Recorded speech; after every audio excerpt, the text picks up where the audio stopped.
How's it going? All good. How are you? Thanks for coming in today. No worries. Katie Garfoot from Stormore Self-Storage, manager now. Yes. Where were you before? I was at Rent Container, which is part of LCS Containers, and I was area manager there just for container sites. Nice. Did Dean come and poach you or? Yeah. If anyone doesn't know, Katie works for Dean Booty, who is Mr. Self-Storage. He likes to call Mr. himself. LinkedIn. Mr. LinkedIn. Loves it, doesn't he? Yeah. We saw him at the SSA event, but he was like the most popular guy. Everyone knows Dean. Yeah, we were watching his podcast with Gavin and Dave Davis. Yep. Yeah, he loves it as well. He Double loves D. it as well, yeah.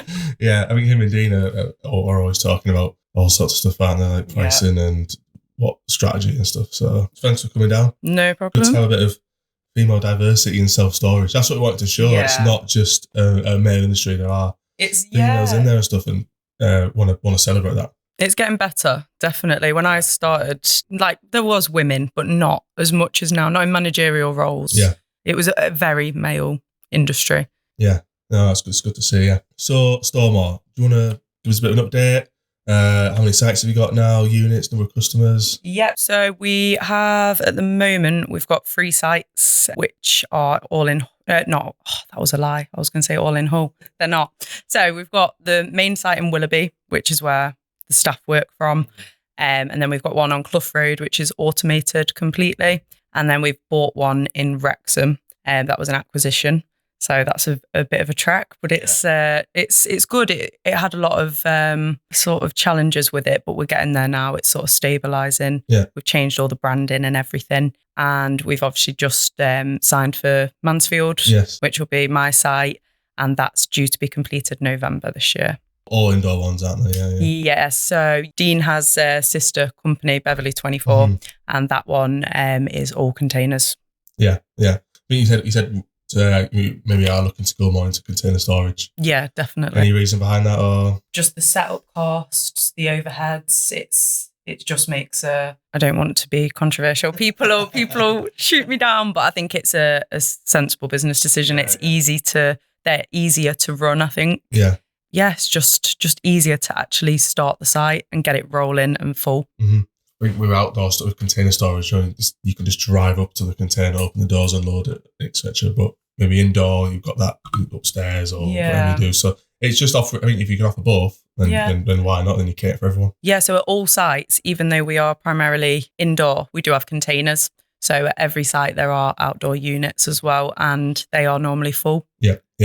When you said you'd come on, I said to Mel, Katie, go on Katie's LinkedIn. She's always posting like really interesting things and some things that I wouldn't have even thought really. So I'll ask you about them later on and stuff, because I always think every day's a school day. Yeah. You don't know everything. So it was interesting to connect with you and to see what you were posting about self-storage and stuff. Cause it's always good to see what other people are doing. Yeah. So it really opens your eyes. Like we had Noah on from iBox. He asked me to do a flyer design for him because he wanted to do a flyer shot to like 60,000 homes in the local housing estates. He lives right next to Ingleby. And I was like, is anyone going to look at a flyer through the door? Yeah. But when you can see the inquiries coming through on his store site, the flyer drop was loads of them. I couldn't believe like how well it worked actually. I used to be a bit closed-minded with things like anything. I used to be like, the way I do it is right. Yeah. Since working at Stormore, I said to them when I went in, I was like, I want you to train me as if I've not worked in storage before and show me how you do things.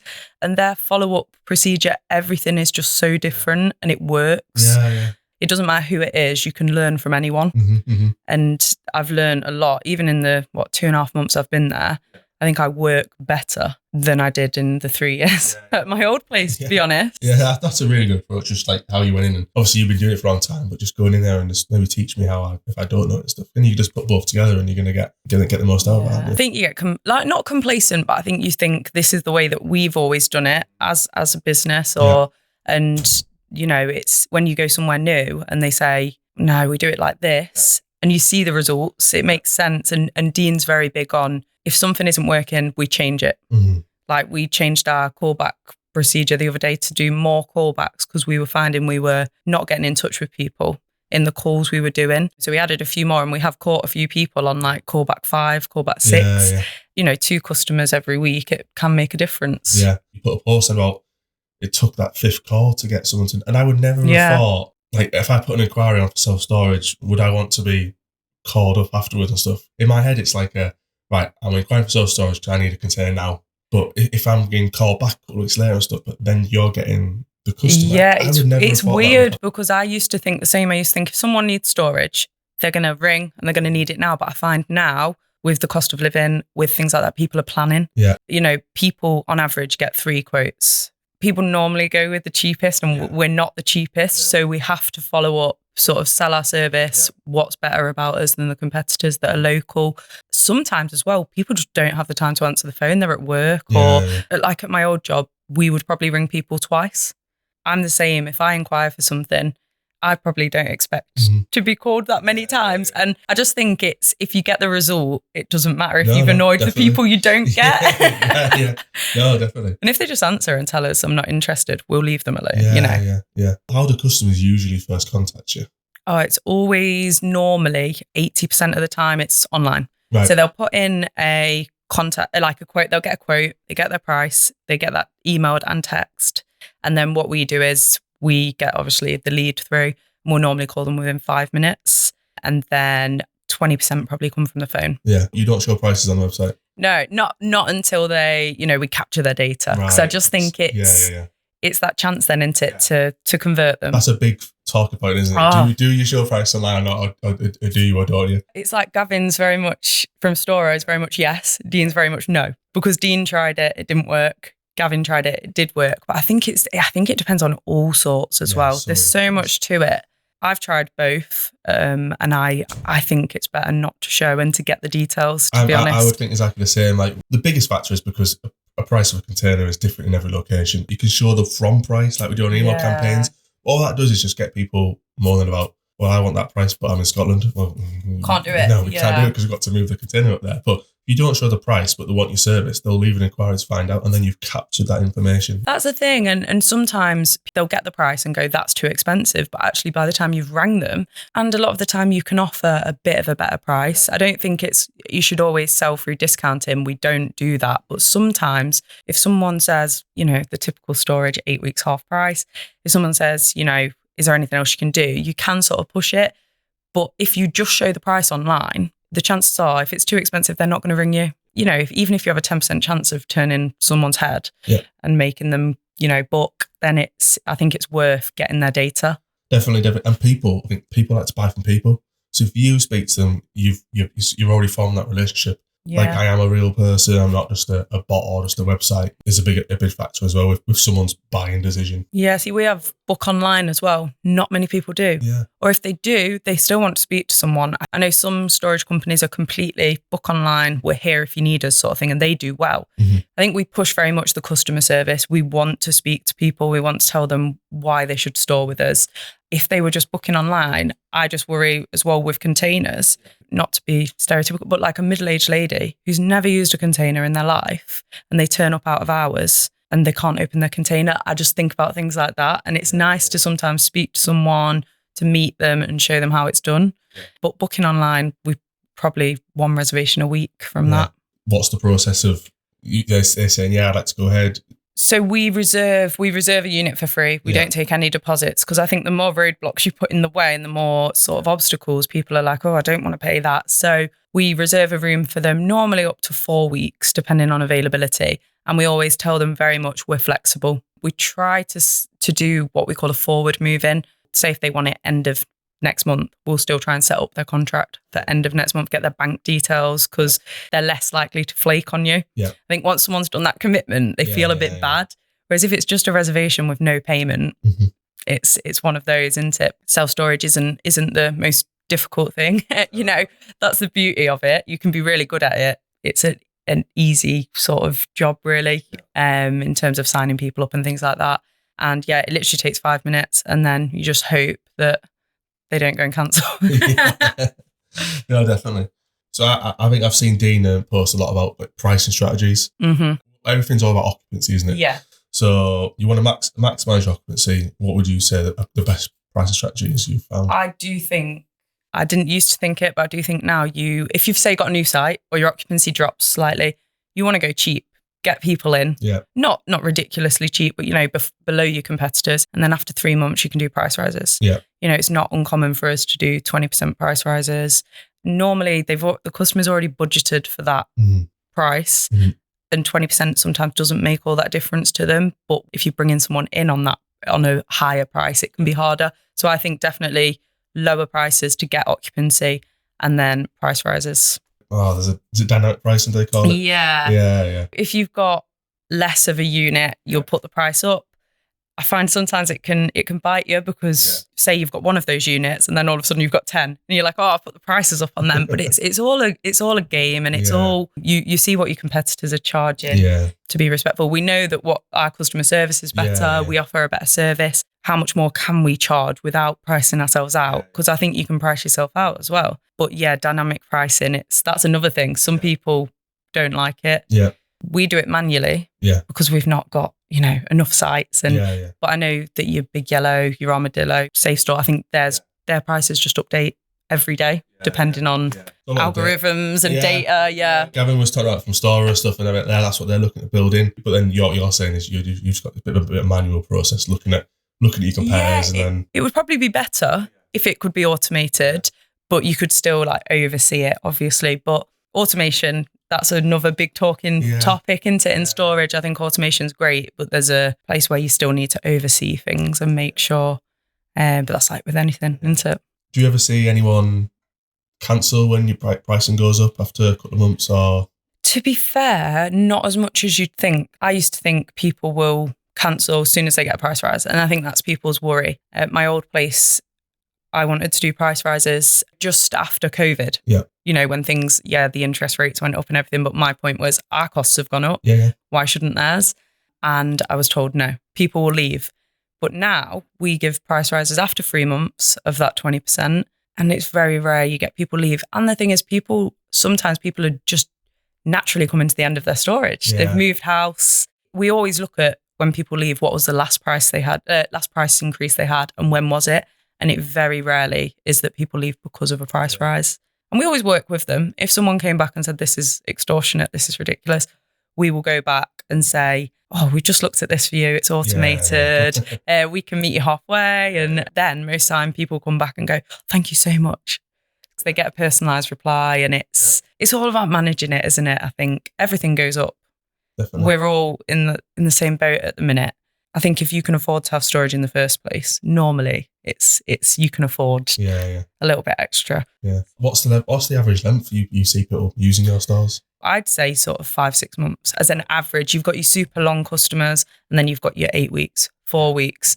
But at my old place, people tended to stay longer. I think because it was containers. It just seems to have a bit of a longer life of the customer. That's interesting, isn't it? Container storage having a longer occupancy rate. Yeah. That's what I've noticed. Anyway, it might be different at different places. Just go back to the type of people using it. I don't know, are more consumers using indoor storage?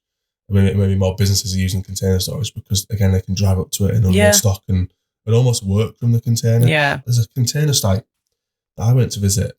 I can't know exactly where it is, but he was basically converting the containers into almost like an office sort of workshop at the front of the container and then storage at the back. So people can work from the container. They're a bit more, I guess, versatile. Like your indoor units, you've just a room. It's just storage, whereas containers, they can be used for different things. But then I guess indoor can as well, because I don't know if you've seen like Squab. They had they made it into like a barber shop or a hairdresser's, and that was an indoor unit during access hours. And I think there's a lot that can be done with self-storage, but is it sort of financially worth it? Like racking in containers, lights in containers. I think sometimes people don't care. They just want a storage unit. Yeah, it's just that's close to home, affordable. And it's just totally up to operator. Like a farmer the site might be on their working farm, and you just want people in and out and gone. But it's just totally dependent on, I think, just on the operator. Everyone's got different views. Like say Squab again, not to shout them out too much, but they do really good. Yeah. They've got like cafes on site. They do cool things with their containers, and I think they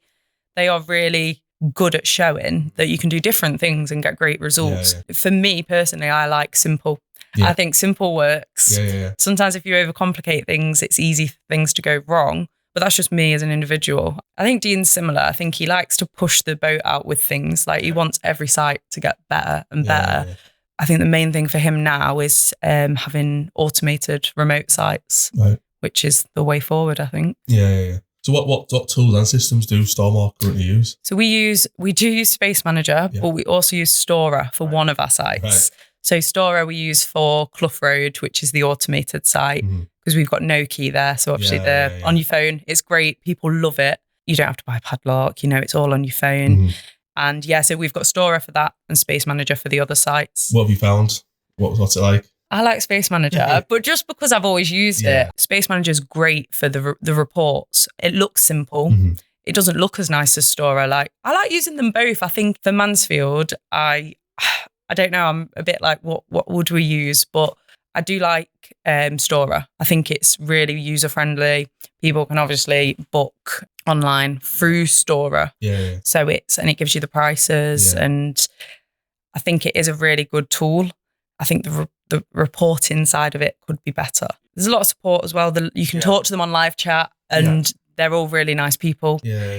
But system's a system as long as it works. And I don't mind the mix, to be fair. I mean, Space Manager's also been around for a long time. Storer is still relatively new. Storer's constantly developing. It's going to get better and better, I'm sure. And they're looking to expand, do a lot of development work this year to get into America. They've got about 100 customers in the UK now, so they're doing pretty good. But it'll be interesting to see what system you go for the new sites going forward. But I think I like that it's web-based as well, so you can log on at home. You don't have to remote desktop into anything or, have servers or anything, which is great. And I think that's the way that things are going. I think Space Manager offer a web-based service, but we don't use it just because there's a lot of files for Space Manager. It's like everything's backed up. So, but Storer, I do really like it. Yeah. If an inquiry comes from Stormore, does it feed into Space Manager and you handle the inquiry there? It's always like a CRM. It is a CRM, but it does everything from, you don't have to use any other system. It does your price rises, it does your invoicing, receipts, your direct debits, Stripe to take payment on the day.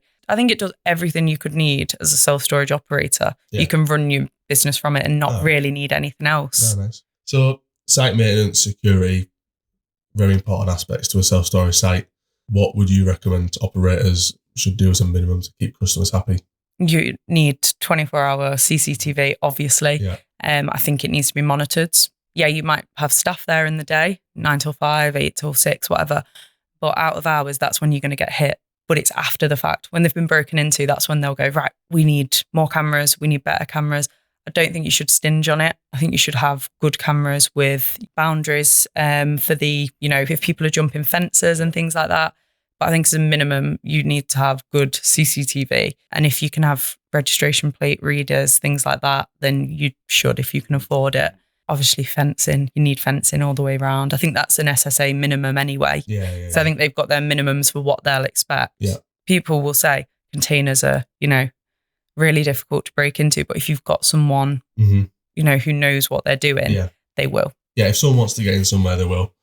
Times we're in, I think there's been an increase in self-storage theft as well that people in the industry have seen. But CCTV, it has to be spot on. Lighting, there's no point having CCTV with no lights at night. Do you work with any third parties to monitor the cameras after hours, or do you just obviously 24-hour recording? So at the moment it is on our phones. So if anything happens, it sends a thing through, but we are looking at setting up, as we grow, we want it to all be monitored so staff can finish when they finish and it's done. And that's one thing at Stormore that's really good. When you finish work, you finish work. It's that work-life balance. But monitoring's the best way forward. Have you had much experience with crime and self-storage? Any interesting? At my first place, we used to get trading standards come in a lot and just do a sweep. If they recognise any of your customers' names, they'll be like, can we have a look? There was a woman who was selling fake goods on Facebook Marketplace. She had a really small unit, but it was all kitted out with rails and stuff. And she had all these fake Canada Goose, is it, or whatever. And they seized it all. The thing is, you can be careful in the sense that you take their ID, you verify their ID. But once the customer's got that unit, you're not always seeing what they're putting in and you have to trust them. The only thing I've seen with sort of the theft side there was a group of people going around and doing loads of self-storage sites, and they did try to access and get stuff, but they didn't. So, Right. but we saw them on the cameras, and our security company rang us like, we're going to ring the police. You know, they can't do anything because it's not happened. Yeah. I think you've just got to be super careful. Yeah.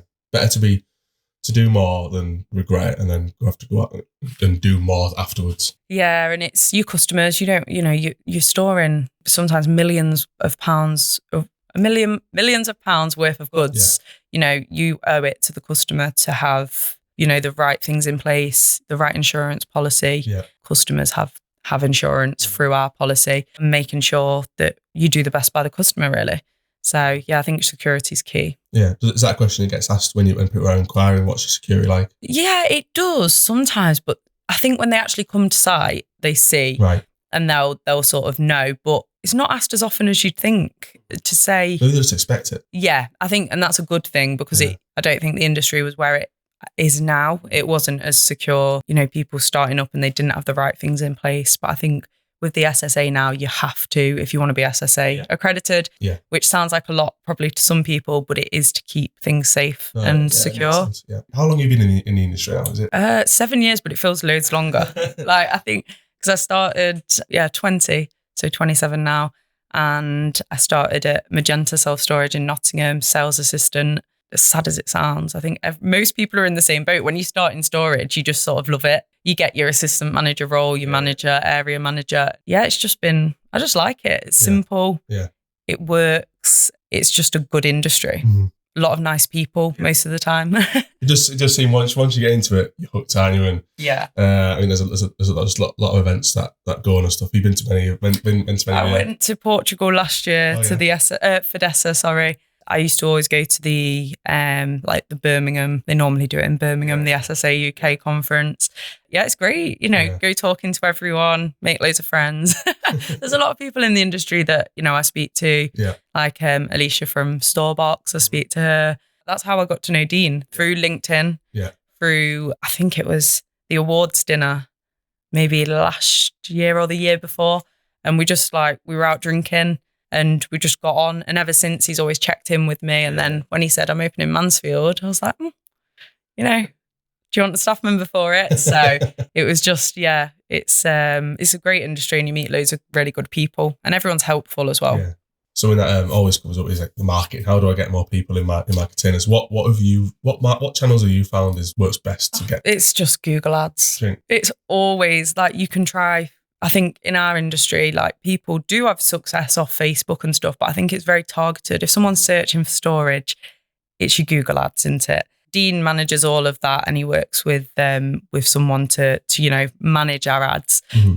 But if we had someone in marketing and the Facebook was used, it might get a few leads, but I don't think it would get loads. I think it's your Google, people searching storage near me, definitely self-storage, Hull or wherever. So I think definitely Google ads. Yeah, it's always good to have a Facebook page, and you can.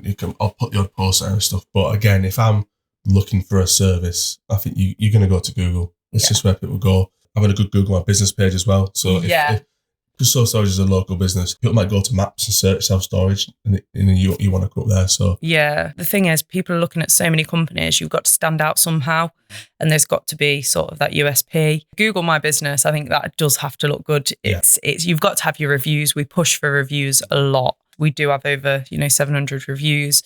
A lot of storage companies have maybe 30, 40, and I think it just sets you apart. You ask for a customer for a review. How do you use that feedback? Do you just use it to, we've got so many 5-star reviews, or do you use it to make any improvements? Or like if we got, because when I was actually looking to work for Stormer, I was like, I'm going to look at their reviews and see what people are saying. We haven't had many bad reviews, and if they are bad, it's the 1 star with no comment, and someone you don't recognise. Like Dean had one yesterday, and was like, does anyone know this guy? And he sent us because we've got like a group chat, and he will voice note us every day. And he was like, we've got a 1-star review. Like, just want to check if you guys know who it is. I'm actually reading it, and I'm really happy because I know it's fake, and I know that you guys would never get a 1-star review. And he was like, it's weird to say that I'm happy about a 1-star review, but I know it isn't. The fact I'm sitting here going, this isn't real.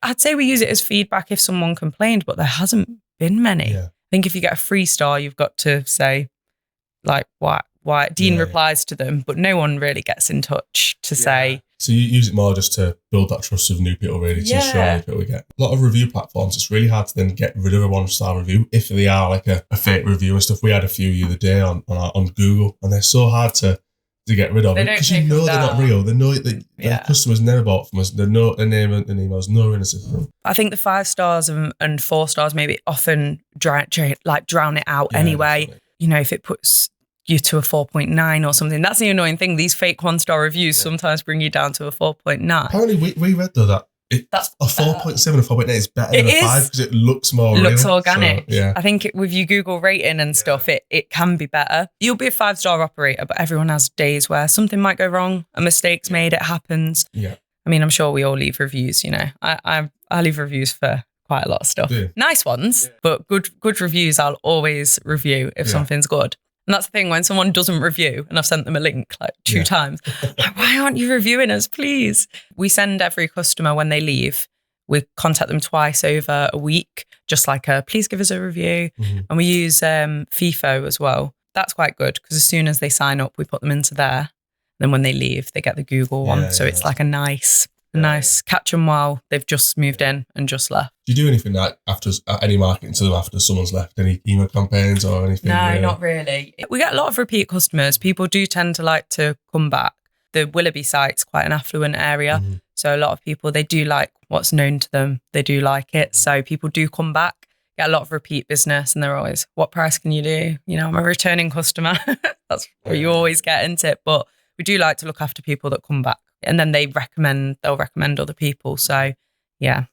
You've said some really amazing stuff there, really helpful stuff. I think for anyone looking to get into self-storage, you know, really insightful. So, you know, thanks for coming. Not a problem. Thank you for having me. It's been great having you.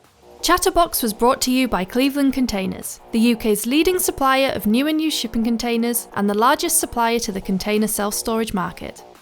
If you're looking to enter the self-storage industry or streamline and expand your current site, talk to us about Box Plus, our one-stop service that can provide you with everything you need to set up and run a simple, remotely operated and profitable self-storage business. For more information, head to clevelandcontainers.co.uk and follow us on social media for more content on all things shipping containers and self-storage.